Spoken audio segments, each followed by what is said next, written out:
Hello, good evening and welcome to On Tour. It's the cricket program where we look back at the West Indies tour of New Zealand. Unfortunately, not good news as they lost the Test series by innings and 12 runs, losing the T20 series as well 2-0. I'm Barry Wilkinson. Thank you so much for joining us. But the news, like I said, from Wellington, the Basin Reserve, was not what West Indies fans wanted to hear.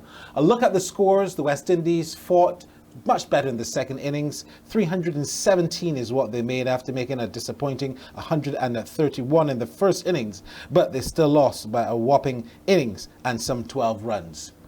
With me, of course, is Tino Best, the former Barbados and West Indies pacer, and I'm so happy to have all the way from London, England, one of the best cricket captains that the world has produced. I'm talking about Sir Clive Lloyd. He is joining us as our very special guest, along with our international correspondent, Johnny Barron. Gentlemen, good evening. Welcome to the show. I must start with you, first of all, Sir Clive. I mean, you are a knight. Tino has not reached those echelons as yet. Sir Clive, West Indies performance. What was your general consensus about the West Indies team performance in New Zealand? Well, the point is that we never, over the years, we haven't really done very well in New Zealand. But the point is, if you look at our cricket as such, we only bat well in one innings, going, over the years now, in the last, let's say 4 or 5 years. In England, we did the same thing. Here we have one good innings, and then we don't do well in the second innings. If we don't do too well in the first innings, we don't do too well we do well in the second innings. But the point is that we have to look at our batting structure. You look at most of our players are averaging 20. Nobody's in the 40s or 30s. Yeah. And what does that say about the guys who have to take over from them? They can't be doing too well because we're playing the same guys all the time. That's right. We're not doing that well, our batting. We have our best attack probably is our bowling. And what happens? We drop 7 catches. If you have fast bowlers, it's obviously you'll have the catches will come at slip. So you have to have people there who can take those catches. You cannot drop 7 catches in a test match and one innings really, and expect to do well. And I looked at the way that these guys were when they go to practice. They go with these half cut gloves sort of thing. You have to catch the ball like when it's coming in a match. Your hand has got to get accustomed to the ball hitting. And I couldn't see a coach agreeing to that. If we dropped a catch when you did 10 press up. If you dropped another one, you did 20 press up. So, and we had our fast bowlers fielding, doing slip catching. So we had all wrong guys. The point is that I want to know how much fielding practice we did over a period of time. Catches win matches. We had them 150 for 6. We should have bowled them out for less than 250. And I don't know what happened, but the point is that we didn't do that. And then the tailenders added like 150 runs or something. Yeah. So I think our all-round cricket is not going as well as it should. Tino Best, and I think I'll bring Tino on that point because it's a point he actually made yesterday. You look at the fact that it doesn't make sense harping about being beaten the way in the manner that they were beaten, but do you agree with the points that Sir Clive has made in the general deportment of West Indies cricket? Absolutely, Barry. That is our greatest captain. Yes. I wish I played under him.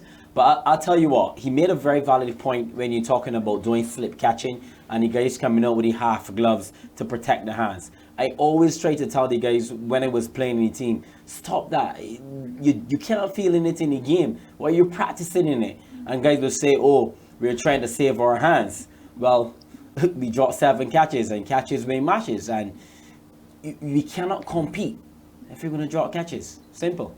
Johnny Barron, you know, the West Indies, like many teams, go to New Zealand and struggle. I mean, we have to be fair. A lot of teams don't do well in New Zealand, and West Indies, of course, whose cricket is just a bit weaker than most of the teams, would have seemingly struggled a bit more. How did you read this series for West Indies cricket now going forward as an international correspondent? They've won 11 out of 15 tests, and 4 of those they've drawn. Their last defeat was back in 2017. On top of that, of course, you know, West Indies have a really poor record in New Zealand. They've lost the last 6 matches there, 4 of which by an innings, and 1 by 240 runs and 1 by 8 wickets. And on top of that, you know, New Zealand have climbed to the top of the ICC rankings. They really are a very, very strong side at home. As far as the West Indies are concerned going there, it's difficult for me watching because, you know, I saw them, they were within a whisker of retaining the Wisden Trophy in England in that second test at Old Trafford. They had an opportunity to draw the game. They would have kept on to that Wisden Trophy. The confidence that would have given them moving forward. But of course, it's not about ifs and buts and maybes. It's about winning the next test match. And of course, that was in New Zealand, and that's never an easy place to go.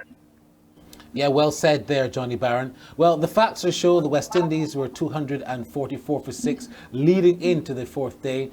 Jason Holder, he was on 60, and young Joshua Silva, in his only first test match, his second innings of test cricket, he was on 25. We look at some of the highlights, if you want to call them that, and you would have to say that Tim Southey bowled a gem of a ball, a Jaffa, to get rid of Jason Holder. Yeah, absolutely. That's what experience does. Saudi knows his game, and he bowls to his strengths, hitting the top of the off stump. And it's something that the West Indies bowlers can look at and move forward with as well, because he's a very tall man, and he's hitting the top of the off stump. I think that our bowlers bowl short, and that's something that we need to understand when we get on these type of surfaces. So to remove Jason with such a Jaffa, I knew the writing was on the wall. The way that D Silva played was wonderful to watch, and it's somebody that we can move forward with as well. How good is Tim Southey? Brilliant. His record speaks for itself, Barry. 280 odd test wickets in 70 odd tests. He took a low wall to getting, but New Zealand backed him. And that's what you want when you're a fast bowler coming into international cricket. You want your selectors to back you. You want your team to back you, especially your captain. And sometimes that doesn't work out, and some people are push and pull and a play here or play there. But they kept the faith, and he's now rewarding them with fantastic performances now. All right, you're watching On Tour. When we come back, we're going to get Sir Clive Lloyd's view about the captaincy of Jason Holder. Stay with us. People, are you ready?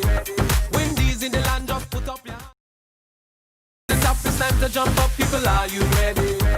Windies in the land of... So welcome back to On Tour. If you just tuned in looking for some cricket, no, it finished yesterday. You're a day late. Unfortunately, the West Indies beaten in 3 days and some by innings and some 12 runs. Thanks so much for joining us again here on Tour. I'm Barry Wilkinson. We have Sir Clive Lloyd as our special guest today. And we looked at the batting of Jason Holder in just the last segment. I want to ask you directly, Sir Clive. Jason Holder was said by many to be perhaps one of the better batsmen in this West Indies team, but his batting has just gone off the boil just a little bit. He only got 1 half century in the series. I don't think he'll be happy with that. My main point and my main question to you is, what's gone wrong with Jason Holder, and how can he do better as a batsman going forward in this team? You have to look first at our team. How many of our guys want to play the 4-day game? That's the first thing you have to. And how often do they play together? You know, we need to have a settled side, right? Jason is, well, he's got a double 100, so you can't see he's a very competent player. But the point is, too, is that, you know, if you're captain and then, you know, you're losing, and then you have to play a lot of young players, and it will take some time. It takes you 3 years to be a test cricketer, unless you're, you know, Brian Lara, even Viv Richard took some time, Bolton Greenwich, and these guys took some time to get there. So the problem is that he doesn't have a settled side.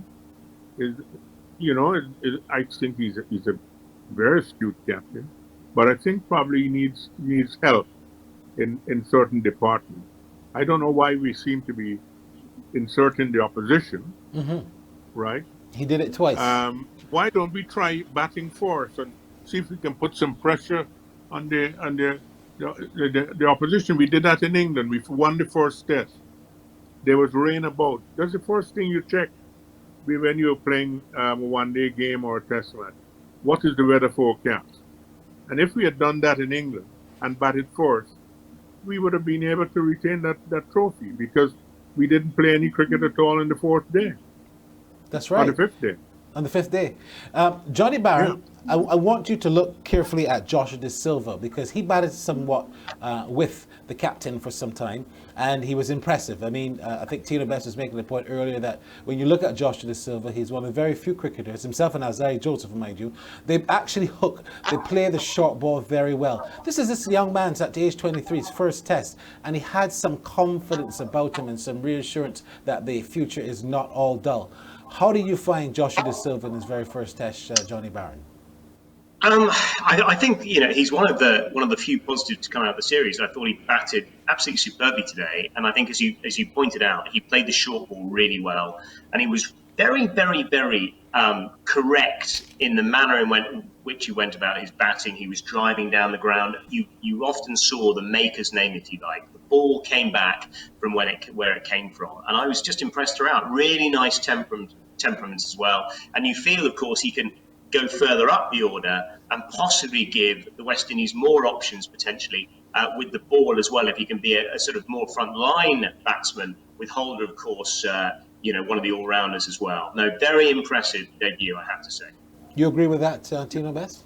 Yeah, for sure. I thought he batted well. One of the things I love to see wicket keepers doing is pulling the ball and hooking the ball. And the thing about it, he rolled his wrists on the ball. One thing I would like him to really work on is his technique going down the ground.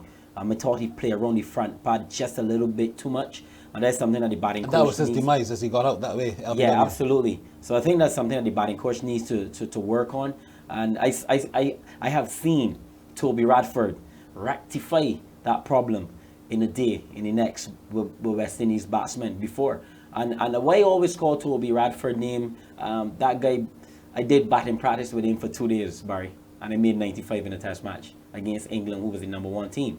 So I just thinking that he can do so much for this batting team of West Indies. I would love to see him bat around the West Indies unit and to put in his input and get these guys going. Our batsmen look terrible, Barry. Well, the thing about it is that we're going to be coming up against Toby Radford just now, because as you know, he's gone to Bangladesh, and the West Indies will be going to be playing Bangladesh in January. In the academy. I think he's with the academy. Yeah. But I'm sure, from a tactical perspective, I won't put it past Bangladesh to bring Toby in and let him perhaps get some work against the Bangladesh senior team, because Toby's going to have the experience of talking about Gabriel, about Roach, about all those West Indies players, because he's worked with them. So don't put it past Bangladesh to give Toby that little nudge to work with the senior team since the West Indies are coming down. But to you now, Sir Clive, this is a young man that you would have seen at the under-19 level, Joshua De Silva. Your thoughts on him in his first test? Well, the point is I saw him make 40 runs for Trinidad. I think it might have been a year ago or more, and he looked good. I said that he looks like the perfect #3, because you see he has that sort of technique. And if you in your team your #3 has got to be one of your best players, if not your best player, because if you lose a one opener and you have a bad #3, they're into the middle. And I thought that he had that temperament and his technique. And I thought that he played some cricket in England. Did he go to school in England for a while? Yes, he did. Right, so he was accustomed to playing in those conditions.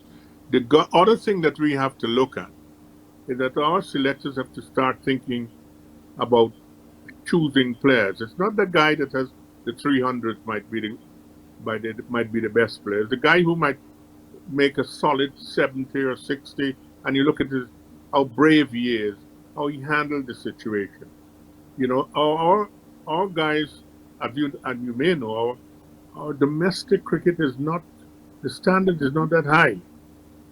You look at Australia, good domestic cricket. England, everybody wants to play county cricket. Sri Lanka, you never see a bad-looking Sri Lankan batsman. India, no. Pakistan, they seem to have very good coaches, and every time they throw out a youngster, they make 100. but our guys take 2-3 tours before they can do so. So Yes. something is radically wrong with our coaching or the way we are approaching our cricket. We need to get more academies in there in these different islands so that our players will have an intense program of batting, bowling, and fielding. When we throw a guy out there, fine. We didn't have any coaching. Nobody coached me. I don't think anybody coached the Garfield Sovers or, Viv Richards probably went to Alf Gover for a while. But the point is that it's the temperament. We have to get guys who want to bat long. They have to think big. That is what we have to do. And until we get those young players, because these guys are 20 and 21 and 23. So if they do well, they have we can have a settled side and a successful one because our fast bowling department seems to be holding its own. Wonderfully. So well we said. have to Well improve said, in the Sir, other Sir department. Clive. Yeah, well said, Sir Clive. Look, I mean, you've made all the salient points that people might not want to hear, but they need to if West Indies cricket is to move forward. You're watching On Tour. When we come back, we're going to hear from the West Indies captain. Also, we're going to hear from the New Zealand standing captain and the man of the match and man of the series. You're watching On Tour on Flow Sports. People, are you ready? Windies in the land, just put up your hands. The toughest time to jump up, people, are you ready? Windies in the land, just Welcome back to On Tour. It's our final program of the season before the Bangladesh series in January. But the West Indies team will take a little break, Christmas break, and then they'll get ready for that Bangladesh tour in January. How does Jason Holder feel losing another series? They lost to England. Now they've lost here, of course, to New Zealand. He spoke with Ian Bishop. Disappointed, obviously, to lose another test match. Yeah, but the fight we showed in the second innings is definitely what we were looking for. Probably in the first test match and even in the first innings here in this game. Yeah, I thought the debutants did an outstanding job, both Joshua and Shamar.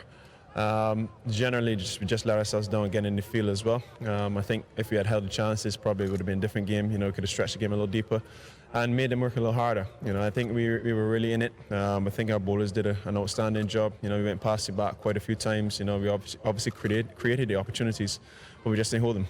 Thank you so much there, and we wish Jason Holder all the best for the holidays. Well, one man who was quite happy about how the series ended is Henry Nicholls. What an innings, 174, a personal best and man of the match. He also spoke with Ian Bishop. But certainly nice to be part of obviously a test win, but also a series win. So when you're coming into the series, it was going to be full of different challenges. So it's nice, I guess, to stand here today after having 2 innings victories. Give me a little bit of insight into the knock on that surface and your appreciation of it. Yeah, it was obviously a lot of ebbs and flows. Certainly had a lot of luck throughout the innings, which always helps. But it was nice that we were able to build those partnerships throughout the innings in the lower order, and obviously the job that Neil Wagner did at number 10 to come out and do what he did really changed probably the face of our innings and allowed us, I guess, with the ball as well, to make them follow on and ultimately what won us the game. How far does this drive you on now, having gotten that, I suppose, resurgence in form? Yeah, it's nice. Like I say, it's always nice to contribute. Obviously, when you coming in without Kane, it was going to be a bit of an absence. But as a batting group, we wanted to fill that void. And like I say, it was nice that throughout the order, guys were able to chip in and get a good total on that wicket. Well done. He really batted well, and I think that innings was what shaped the entire match. Although he was dropped about 4 or 5 times, you can't blame him for that.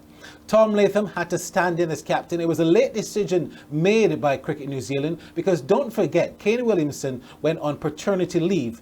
He got 200 in the first test, and he was, of course, going to continue his captaincy, but a late decision to pull him out. Latham stepped in, and he would have been quite happy that the result was very similar. He also spoke with Ian Bishop.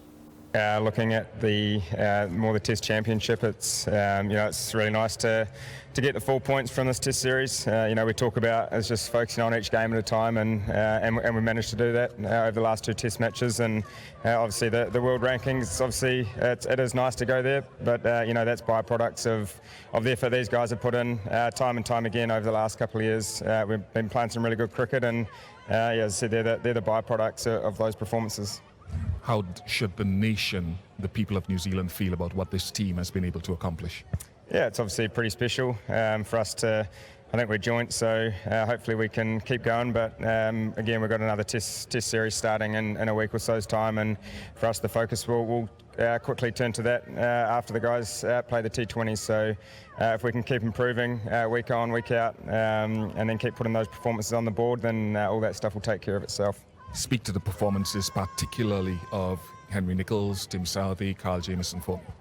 Yeah, they were phenomenal. We had so many guys throughout this test series that put their hand up, and for us to do the job in that first innings and both test matches to set the game up. Obviously Henry's innings this game and Kane in the first test, but I think the effort of the bowlers to put the West Indies back in both times, and for them to keep coming, and they never complain. They just get on and do the job, and there's been some fantastic performances this test series, and they've been doing it time and time again for us, and long may it continue.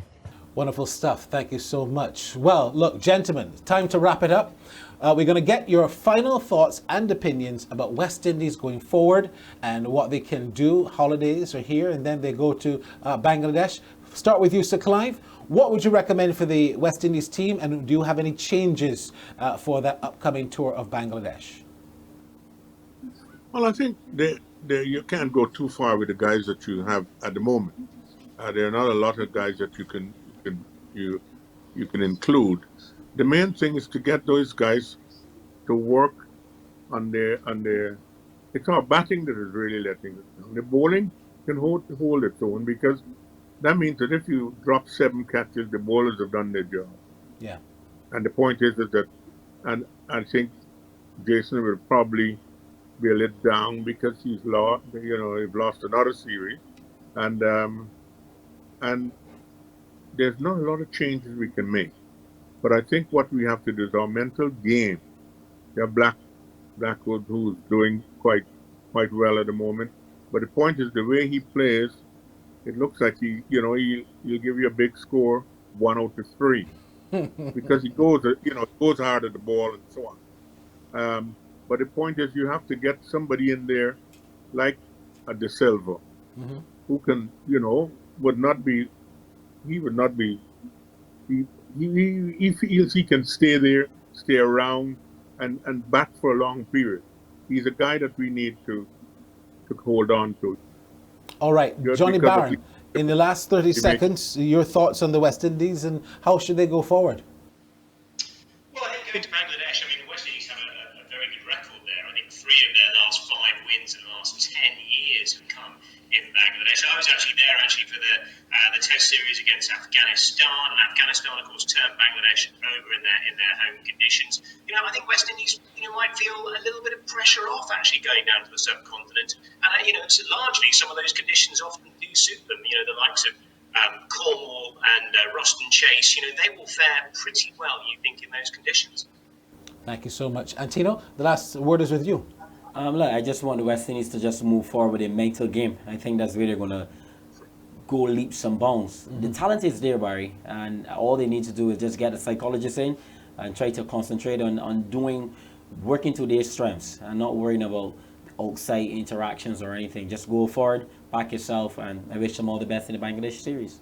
All right, wonderful. Look, I want to thank you viewers especially, so much for joining us for this season of On Tour. We'll take our holiday break in terms of being on set, and then hopefully, God willing, we'll be back in January. Thank you so much to Tino Best, Sir Clive Lloyd, Johnny Barron, Vinod Mamchan, Philo Wallace, and the cricket connoisseur, of course, who joined us, and our executive producer, Rivelino Simmons and David Green, the men behind the scenes and behind the cameras. I'm Barry Wilkinson. Until January, happy holidays, happy New Year. Bye-bye for now. People, are you ready? When these in the land of put up your